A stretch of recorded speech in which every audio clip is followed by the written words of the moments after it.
Imagine having a mobile that doesn't have the ability to talk to computers on the internet.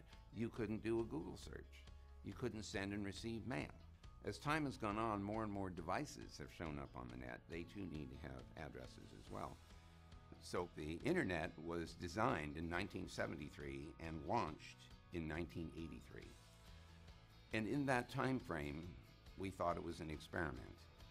So we allocated address space, sort of like telephone numbers, sufficient to define 4.3 billion termination points in the internet. Now, I can tell you in 1983 that seemed like it would last forever, but remember, it was an experiment. The thing is that the experiment never ended. In 1996, we designed a different format for internet packets called IPv6. It has 128 bits of address space. Translating that, it's 3.4 times 10 to the 38th addresses. Okay, I'll translate again. 340 trillion addresses.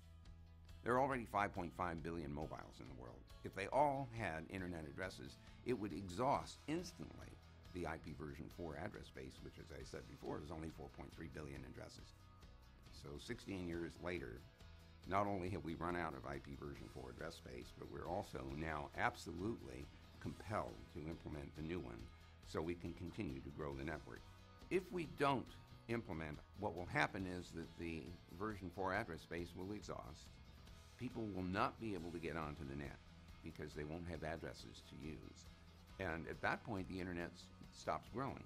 If I had known in 1973 what was going to happen in 2013, I would have insisted on a much larger address space so we wouldn't have to go through this transition. On June 6th this year, we are all, Google and others on the internet, are going to turn on the IPv6 capability. And that is the launch of the new, larger internet.